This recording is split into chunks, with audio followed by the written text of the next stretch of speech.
Good morning. My name is Russ Swift. I am co-chair of Parents Against Tired Truckers, or as everyone in the motor carrier industry knows us as PAT. My wife and I joined with Steve and Daphne Iser, who actually founded PAT, after our son Jason and his friend Dustin were killed in a terrible crash on the 14th of October 1993. Jason and Dustin were both Marines stationed at the USMC Marine Corps Mountain Warfare Training Center in Pickle Meadow, California. As Jason would have put it, they were returning to their duty station at dark 30 in the morning from Nevada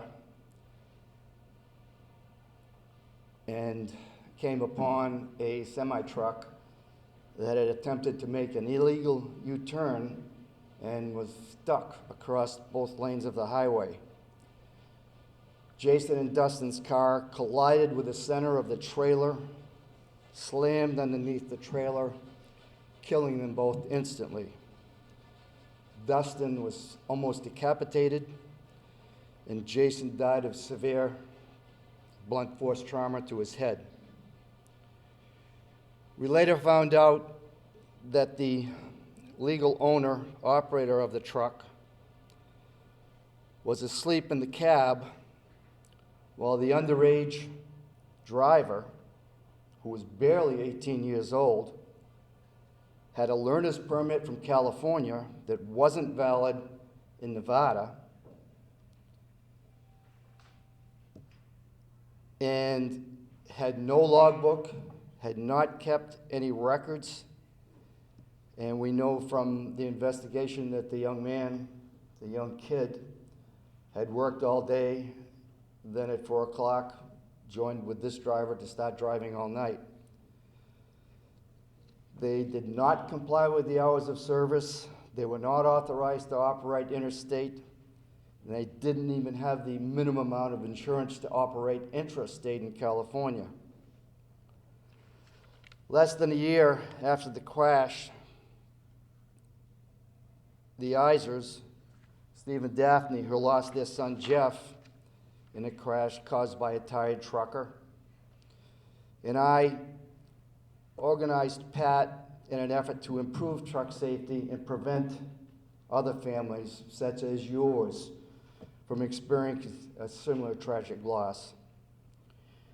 It is incomprehensible to me that Congress can now be considering legislation allowing 18 to 20-year-olds to get behind the wheel of a massive 18-wheeler.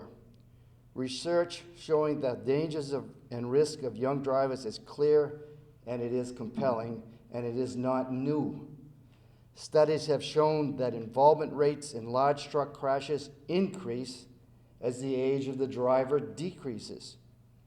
Young drivers, 18 to 20, have crash rates that are 4 to 6 times higher than those more mature drivers. This misguided attempt to address a perceived shortage of truck drivers will put lives at risk.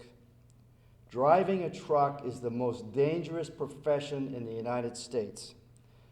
Rather than taking realistic steps to make truck driving safer for truck drivers and the American public, the industry is fully disregarding the safety risks by trying to put teens behind the wheel of these massive rigs.